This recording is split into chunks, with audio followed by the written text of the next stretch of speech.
हूं, यदि आप में से वो लोग जो अभी कोई लोन लेने जा रहे हैं, लोन लेने की सोच रहे हैं, या जिन लोगों ने ऑलरेडी कोई भी लोन लिया हुआ है, आज ही तुरंत बैंक जाएं और बैंक से 4 पेपर ले लें।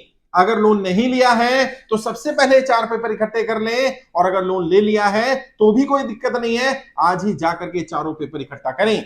सबसे पहला, आपके पास एक पूरा स्टेटमेंट होना चाहिए, आपका लोन कब से शुरू हो रहा है, इंस्टॉलमेंट कब से पे करनी है और कब तक पे करनी है। इसको लोन शेड्यूल बोला जाता है। कई लोगों के साथ ऐसी चीटिंग की जा रही है, पैसा बैंक में नहीं आया, पैसा अकाउंट में नहीं आया, पैसा कंपनी को नहीं गया और उनकी इंस्टॉलमेंट शुरू कर दी गई, 2-2 3-3 महीना डिले कर दिया गया। तो आपको पता होना चाहिए, जब तक आपके अकाउंट में पैसा नहीं आता है तब तक बैंक इंस्टॉलमेंट नहीं लगा सकता। और उस महीने, जिस महीने आपके पैसा है, उस महीने की भी इंस्टॉलमेंट नहीं लगती है, इंस्टॉलमेंट अगले महीने से शुरू होती है।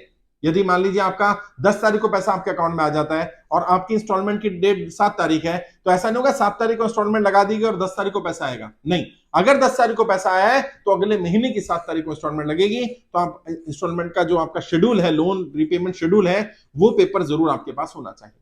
दूसरी चीज, आरबीआई की गाइडलाइंस भी है और ये आपका अधिकार भी है, कंज्यूमर के नाते आपका लोन इंश्योर्ड होना चाहिए, और जितना टेन्योर है उतने टेन्योर का लोन इंश्योर होना चाहिए, और आपका इंश्योरेंस कंप्लीट इंश्योरेंस होना चाहिए। केवल क्रिटिकल इलनेस या एक्सीडेंटल इंश्योरेंस डाल देना ये ठीक नहीं है। तो आप पता करिए आपका लोन इंश्योर्ड है कि नहीं है। अगर इंश्योर्ड है तो इंश्योरेंस की पॉलिसी के पेपर आपके पास होने चाहिए और उसमें कंप्लीट इंश्योरेंस लिखा होना चाहिए। उसका प्रीमियम अगर आप चाहें तो आप अलग से भी पूछ सकते हैं उनसे कि मेरा कितना प्रीमियम, क्योंकि वो इंस्टॉलमेंट में ऐड कर दिया जाता है, आप अलग से पूछ सकते हैं मेरा कितना प्रीमियम जाने वाला है। और जनरली वो प्रीमियम क्योंकि इंस्टॉलमेंट में ऐड होता है तो हमें पता नहीं चलता है। और जितने टेन्योर का लोन होगा उतने ही टेन्योर का इंश्योरेंस होना चाहिए। और कई केसेस में पता चला, घर का लोन लिया, इंश्योरेंस कर दिया घर का, बताया नहीं व्यक्ति को, तो ये भी चेक करिए कि इंश्योरेंस घर का किया गया है, व्यक्ति का किया गया है। तो अगर घर डैमेज हो गया, कोई तूफान आ गया, भूकंप आ गया, कुछ हो गया, तो बैंक को पैसा मिल जाएगा। लेकिन अगर व्यक्ति नहीं रहा तो फिर व्यक्ति के घर को कब्जा कर लेंगे। यानी घर कब्जा करने के लिए घर का तो इंश्योरेंस कर दिया, व्यक्ति का इंश्योरेंस नहीं किया, जबकि पहली प्रायोरिटी तो उस व्यक्ति का इंश्योरेंस होनी चाहिए थी, और व्यक्ति को बता दिया गया आपका लोन इंश्योर्ड है। घर इंश्योरेंस या गाड़ी इंश्योरेंस करा देने से लोन इंश्योर्ड नहीं होता। लोन इंश्योर्ड तब होगा जब व्यक्ति का इंश्योरेंस होगा और उतने ही अमाउंट का होगा और उतने ही ड्यूरेशन का होगा जितने दिन का लोन चल रहा होगा।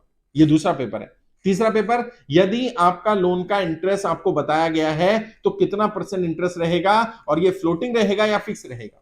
कई केस में क्या हो रहा है, इंटरेस्ट बताया नहीं गया कितना रहेगा, खासकर से जो एनबीएफसी वाले लोग लोन दे रहे हैं, कई प्राइवेट बैंक जो लोन दे रहे हैं, उनका इंटरेस्ट का पेपर ही नहीं मिलता कि कितना % इंटरेस्ट पर है। और पहले बताया जाता है उनको ओरली 9%, 8%, 7%, 10% पर होगा, और जब इंटरेस्ट पे कर रहे होते हैं तब कैलकुलेट करते तो पता चलता है 12%, 15%, 20-20, 30-30% का इंटरेस्ट लिया जा रहा है। तो आप ये पता करके रखिए कि एक्चुअल इंटरेस्ट कितना है और इंटरेस्ट फिक्स है या फ्लोटिंग है। फिक्स में आपका अगर सरकार रेपो रेट कम कर दे या ज्यादा कर दे तो उसमें इंटरेस्ट पे कोई फर्क नहीं पड़ता है, आपकी ईएमआई फिक्स रहती है। लेकिन अगर फ्लोटिंग है तो कम या ज्यादा हो सकता है। लेकिन ये भी पता कर लीजिए कितना कम या ज्यादा होगा, रेपो रेट कितनी कम होने पर कितना हो जाएगा, कितना ज्यादा होने पर कितना ज्यादा हो जाएगा। लोगों के साथ ऐसा फ्रॉड हुआ है कि 10-10 इंस्टॉलमेंट बढ़ा दी गई। मान लीजिए किसी की 20 इंस्टॉलमेंट थी, 30 कर दी गई। एक केस में तो मैंने बताया था 250 इंस्टॉलमेंट थी, 500 लगभग कर दी गई इंस्टॉलमेंट, डबल कर दी गई इंस्टॉलमेंट। भाई कितना रेट ऑफ इंटरेस्ट बढ़ा लिया, कितना रेपो रेट बैंक ने बढ़ा दिया, कितना ऐसा दिक्कत आ गई कि एकदम से उसकी इंस्टॉलमेंट को इतना गुना कर दिया गया। कई लोगों ने जो मोनिटोरियम लिया था 3 महीने का, 3 महीने की इंस्टॉलमेंट ना पे करने के कारण 15-15, 20-20 महीने की इंस्टॉलमेंट पे करनी पड़ रही है। तो अगर कोई ऐसी कंडीशन आती है आपके साथ ना आए, इसलिए आप पहले ही पता कर लें कि आपका बैंक का चार्ज क्या रहने वाला है। और चौथा डॉक्यूमेंट उसके साथ ही दिया जाता है कि जब आप प्रॉपर्टी या घर या जो भी चीज गिरवी रख रहे हैं, दुकान गिरवी रख रहे हैं, सब गिरवी रख रहे हैं, उसका नो ऑब्जेक्शन सर्टिफिकेट आपसे साइन कराया गया होगा। तो साइन कराते समय वैल्यू भी लगवाई गई होगी। आप वैल्यू देख लें कितनी वैल्यू लगवाई गई है, वैल्यू है कि नहीं है, और उस वैल्यू को आप अपडेट करें। रेगुलरली चेक करते रहें कि हर 2 साल 5 साल बाद आपकी मार्केट की प्रॉपर्टी की वैल्यू कितनी है, और वो बैंक को भी अपडेट करते रहें ताकि आपको पता रहे आपकी प्रॉपर्टी की वैल्यू इतनी है।